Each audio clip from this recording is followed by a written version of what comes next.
그래서 그런 것들을 여러분이 공부를 하면서 계속 생각을 해주셔야 돼요.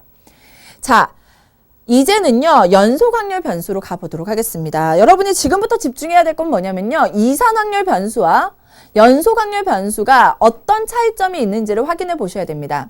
이산 확률 변수는요, 확률 변수가 취하는 값들이 이렇게 하나 개수를 셀 수 있었습니다. 카운트 할 수 있어야 돼요. 연속 확률 변수는요, 바로 딱딱딱 끊어서 생각할 수가 없습니다. 여러분이 버스나 지하철을 기다린다라고 생각해 보세요. 지하철이요, 제가 원하는 시간에 딱 옵니까? 아니죠. 지하철이나 버스 정류장에 가면은요, 이런 식으로 표현이 되어 있습니다. 배차 간격이 10분이다. 배차 간격이 2분이다. 이런 식으로 나와 있습니다. 이것이 바로 연속 확률 변수예요. 자, 시간이나 길이나 온도 같은 것은요, 딱딱딱 떨어지는 값이 아니죠. 연달아 있는, 연속되어 있는 값들을 갖고 있습니다. 이런 것들을 확률 변수로 가지는 것을 연속 확률 변수다라고 얘기를 하는데요. 예를 들어 어떤 버스가 있는데요. 배차 간격이 25분인 버스예요. 그러면 제가 버스 정류장에 딱 갔을 때 바로 버스가 올 수도 있죠. 0일 수도 있어요. 기다리는 시간이. 그런데 정말 운이 나쁘게 버스가 지나간 다음에 왔어요. 그러면 선생님은 몇 분까지도 기다려야 됩니까? 25분까지도 기다려야 됩니다. 자, 그래서 확률 변수가 0보다 크거나 같고 뭐보다 작거나 같다? 25보다 작거나 같다라는 0과 25 사이에 있는 모든 값들을 가질 수 있게 되는 거죠. 이런 것을 우리가 뭐라고 얘기한다? 연속된 확률 변수다. 확률 변수가 연속으로 이루어져 있다라고 해서 연속 확률 변수다라고 얘기를 하는 거예요. 자, 이산 확률 변수에서는요, 여러분, px는 0이 4분의 1, px는 1이 4분의 2 이런 식으로 나타냈을 때 우리가 이것을 사실은 그래프로도 나타낼 수 있습니다. x가 0일 때, x가 1일 때, x가 2일 때. x가 0일 때 4분의 1이래. 4분의 1이야. 이렇게 나타낼 수 있겠죠. 그 다음에 1일 때 얼마래? 4분의 1에 4분의 1에 이렇게 나타낼 수도 있죠. 그런데요.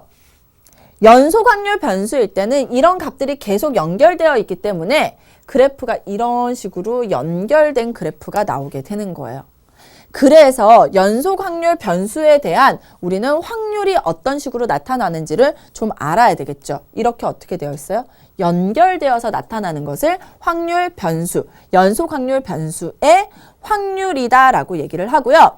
이런 확률을 우리는 연속되어 있기 때문에 x에 관한 함수로 나타내는데 이름을 붙여줍니다. 뭐라고 이름 붙여주냐면 확률 질량 함수다라고 이름을 붙여주는 거예요. 이름입니다. 이름. 연속 확률 변수에서의 확률을 확률 질량 함수다라고 얘기를 하는데요. 결국은 확률 질량 함수도 뭐예요? 확률이에요. 확률은요, 그러면 확률 밀도 함수의 성질을 거의 다 갖고 있어야 되겠죠. 선생님 뭐라 그랬어요? 확률이라는 것은 항상 뭐보다 커야 된다라고 했습니까? 0보다 크거나 같아야 된다라고 했기 때문에 fx는 항상 0보다 크거나 같아야 됩니다. 그리고 어떠한 시간이 있습니다. A에서부터 B까지의 각각에 대한 값들을 다 표현하면 이런 식으로 확률 질량 함수가 표현이 될 수 있다면 확률을 모두 합한 값을 우리가 어떻게 표현하자라는 거예요. A일 때 A보다 약간 큰 값 다 더하는 거예요. 자, 우리 이런 거 어디서 배웠습니까? 정적분에서 배웠죠. 확률을 다 더한다라는 건 결국 A에서부터 B까지 fx를 적분하라 라는 뜻이 되겠죠. 왜 그냥 정적분이 되냐면 fx는 항상 0보다 크거나 같기 때문에 이 적분을 그냥 해줘도 돼요. 그러면 이 넓이라는 것은 항상 얼마가 돼야 될까요? 확률을 싹 다 더하면 1이죠. 그래서 1이 나와야 된다라는 거예요. 자, 이 안에 있는 값들 중에서요. 내가 5에서 10분 사이 기다릴 확률을 구하시오라고 했어요. 이 확률이 궁금해요. 그러면 어떻게 하면 될까요? 5에서부터 10까지 fx를 정적분하면 이 값이 바로 뭐다? 5분에서 10분 동안 기다릴 뭐가 된다? 확률이 된다라고 나타낼 수 있겠죠. 그래서 확률은 우리가 뭐를 이용해서 나타낼 수 있다? 정적분을 이용해서 나타낼 수 있는 겁니다. 그래서 연속 확률 변수의 확률 밀도 함수의 특징을 이렇게 확인을 해봤습니다. 별로 어려울 게 없습니다. 여러분이 이산 확률 변수, 질량 함수에서 확률 밀도 함수로 바뀐 것, 확률 밀도 함수에서 확률 질량 함수로 바뀐 것밖에 없다라고 여러분이 하나하나 확인해 보고 넘어가시면 되는 거예요. 아셨죠? 자, 그러면 우리 지금까지 배운 것들 한 번 더 정리해 보도록 하겠습니다. 자, 여기 보면은요, 우리가 연속 확률 변수에 대한 것을 선생님이 한 번 더 확인을 해 드리도록 하겠습니다. 자, 여기가 조금 잘못됐네요. 확률 질량 함수가 아니죠. 확률 뭐여야 된다고요? 밀도 함수여야 된다라는 것.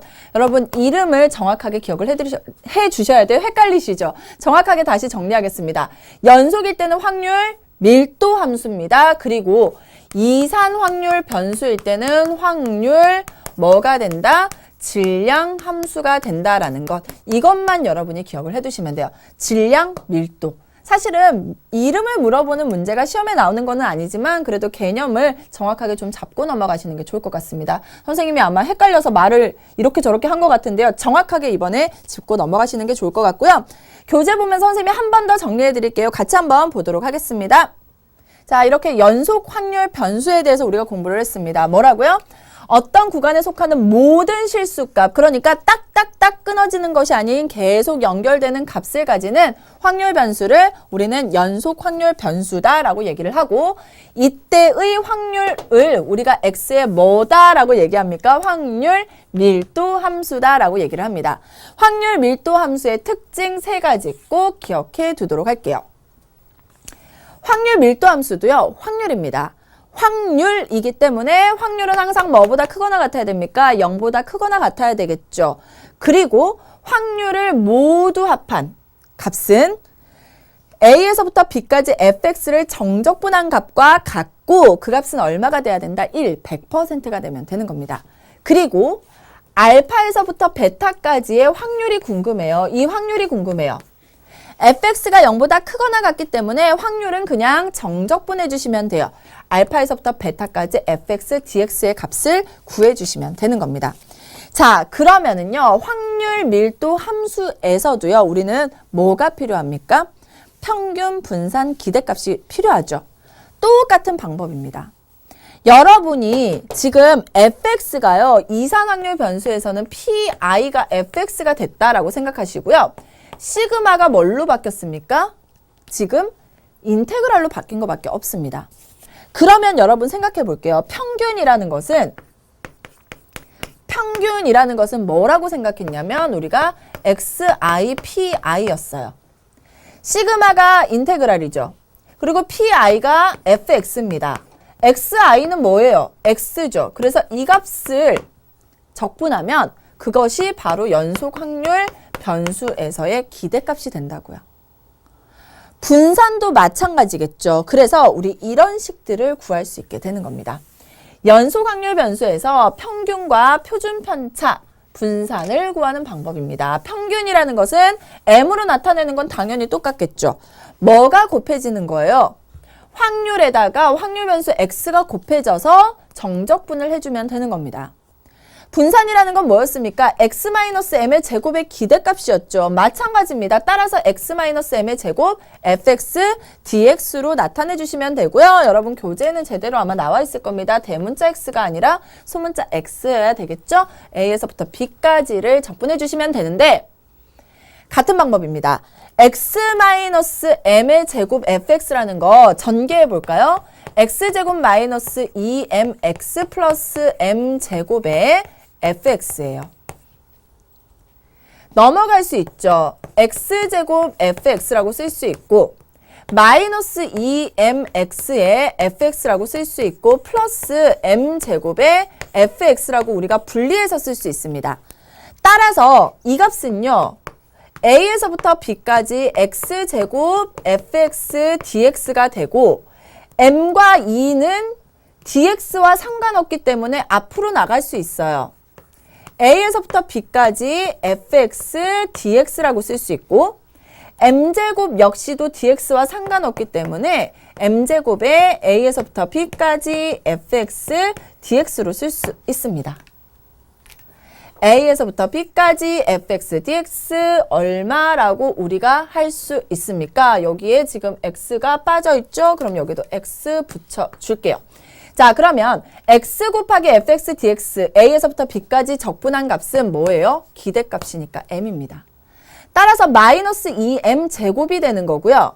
a에서부터 b까지 fx dx 확률을 다 계산한 것은 1이다 라고 했기 때문에 우리는 a에서부터 b까지 x제곱의 fx dx 그대로 여기까지 나올 수 있고요. 마이너스 2m제곱 플러스 m제곱이니까 마이너스 m제곱으로 쓸 수 있게 되는 거예요. 따라서 x제곱의 fx dx는 x제곱의 기대값이고 m이라는 것은 2x이기 때문에 2x의 제곱으로 우리가 나타낼 수 있게 되는 겁니다. 여러분이 편한 방법대로 사용을 해주시면 되고요. 당연히 표준 편차는 분산에다가 뭐 붙여준 겁니까? 양의 제곱근을 붙여준 거죠. 이렇게 차례대로 기억을 해주시면 되는 거예요. 이 식들도 여러분이 같이 갖고 가시는 것이 좋습니다.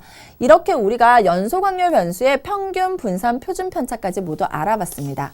선생님이 잠시 쉬었다가요. 이산 확률 변수랑 연속 확률 변수 차이점을 좀 더 설명을 해드리도록 하겠습니다.